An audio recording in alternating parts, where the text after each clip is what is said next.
Hey, family, good evening. I'm not going to be on here too long, but I just wanted to take a moment real quick and um because I haven't talked on here probably like in a week, like the way I do.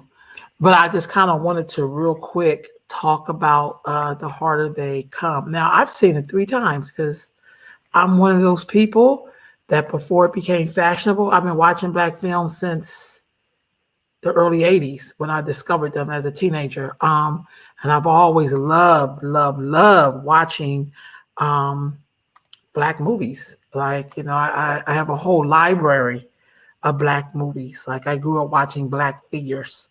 So I'm not one of those people who just settle for anything. I know the evolution of black people in film, black directors, black writers, and actors and actresses. Like, I know the history. You know what I'm saying? So, and I just want to come really quick and just kind of to tell you, I really liked the movie. I liked it. I thought it was a good movie.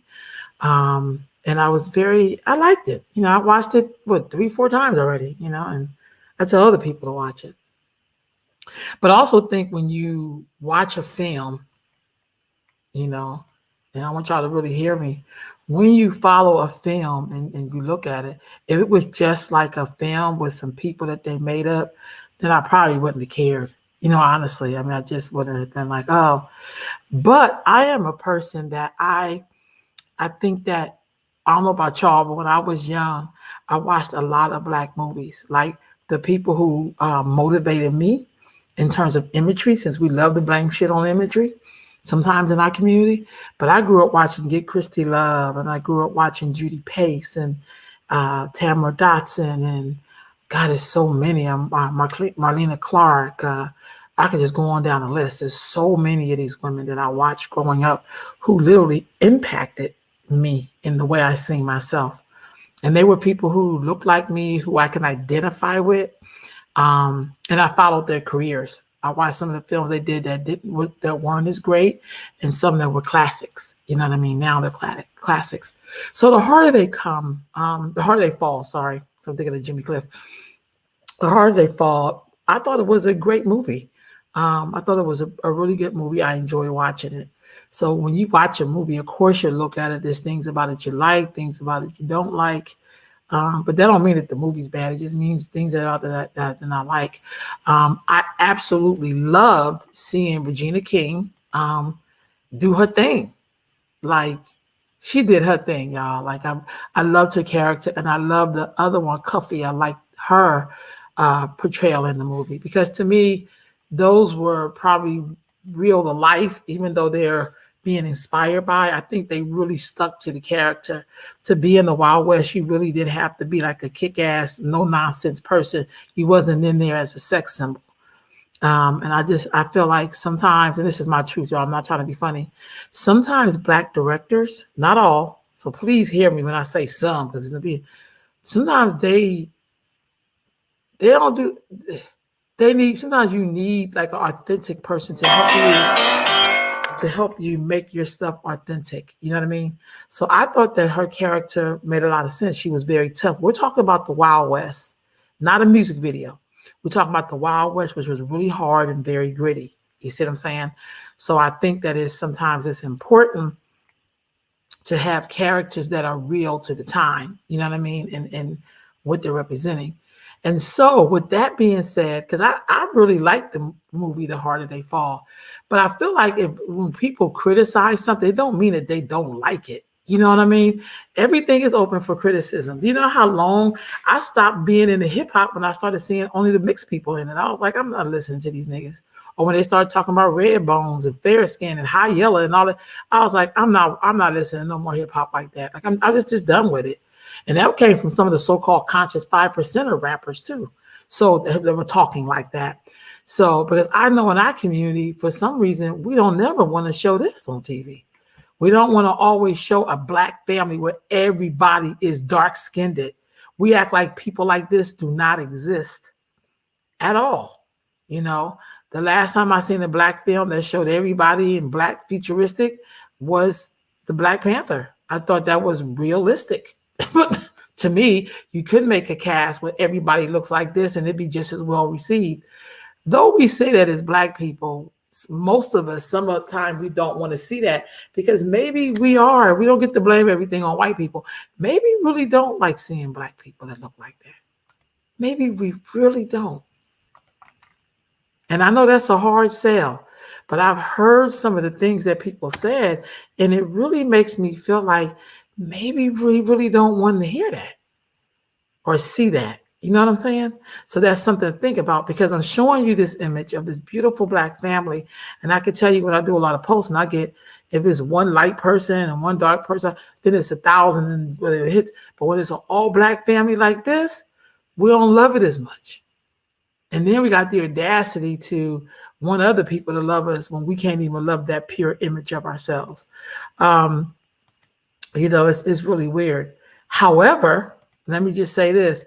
If we can't discuss, because this portrayal here, now we know that Stagecoach Mary was a big, Black, heavy-set woman.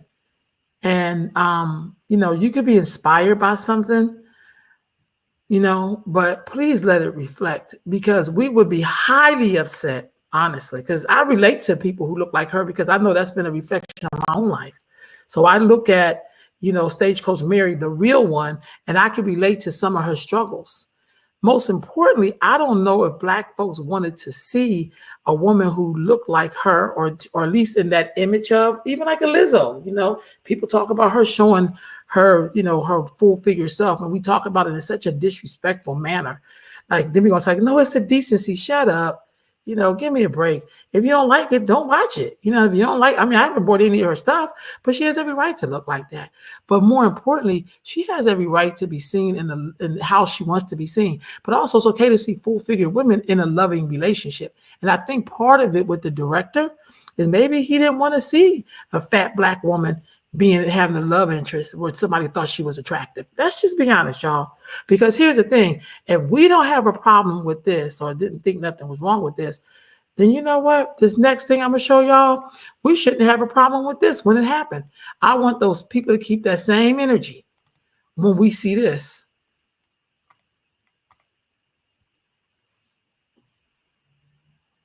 So when we see Brad Pitt star as Bob Marley, I think that should be fine. If that lady, whoever she was, could be in the Wild West as Stagecoach Mary, then Brad Pitt should be able to be Bob Marley. To me, there's no difference in the two. There's really no difference. Because what we do know is we think, I don't know, that Bob Marley has some kind of story to tell as being a mixed, because he was mixed. His dad was white, his mom was Black. I guess there's an experience that mixed people have. Yeah? So there must be an experience there. And then, I don't know if Bob Marley could capture that. Not Bob Marley, Brad Pitt, if he could capture that. But he should because he's an actor. And we should see Brad Pitt as Bob Marley and think that he really represents Bob Marley. Because after all, he's an actor.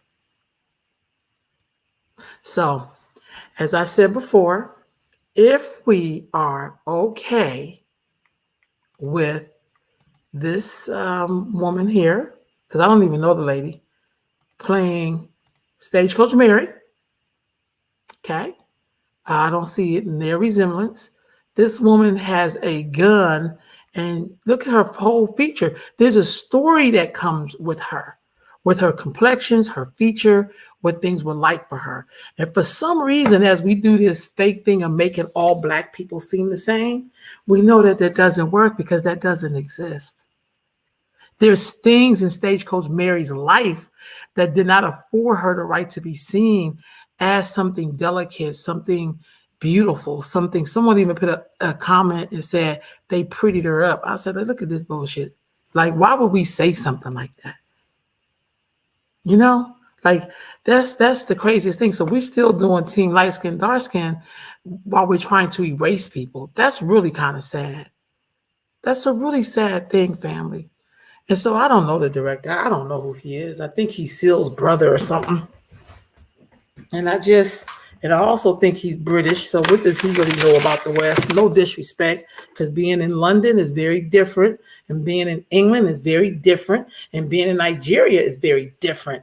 If he had did a cowboy movie inspired by cowboy events, say in Nigeria or say even in England, then maybe he can get away with that, and maybe I don't know, but it just behooves me if he had took those all those actors that he got that were so great, maybe he should have, I don't know, pretty them up, if you will. Which I think all the actors were great. I love them, but I'm just saying, I just feel like, what would it be like if somebody decided to do a movie? You know what I mean? If somebody decided to do a movie and say, hey, it's the Bob Marley story, and we just going to use Brad Pitt as Bob Marley. It shouldn't even make a difference because he's an actor.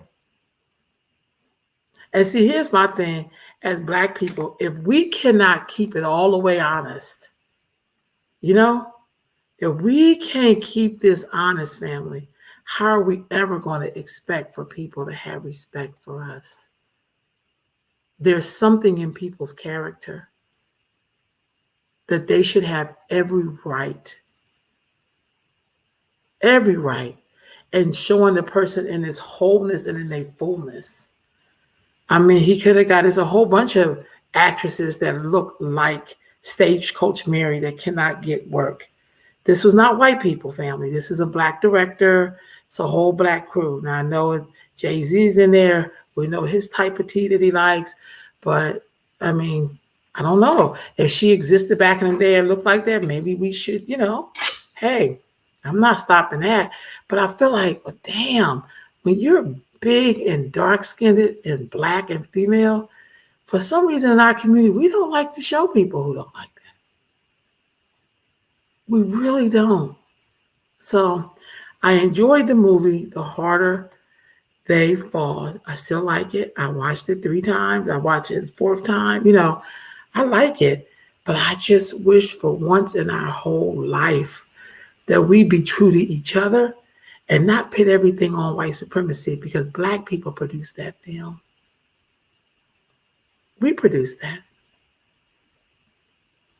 So that's all I want to say. I think the movie itself, again, I'll say this again because that's what people say, in case somebody didn't hear me, is that I like the film, The Harder They Fall. I thought it was a great film.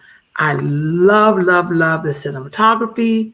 I loved all the characters. I thought they were funny. It was humorous. It was us. It was totally us. But y'all, the colorism shit with Black people, that's got to go. That's just got to go. It just got to go. So if you haven't seen the movie, check it out. It's on Netflix. I enjoyed it thoroughly. And there's another one called Amina. Watch that. Maybe I'll do a small tip. That's another good movie. It's called Amina. Watch it on Netflix. And I'll come back and tell y'all about that. All right, y'all. Have a great evening. Peace.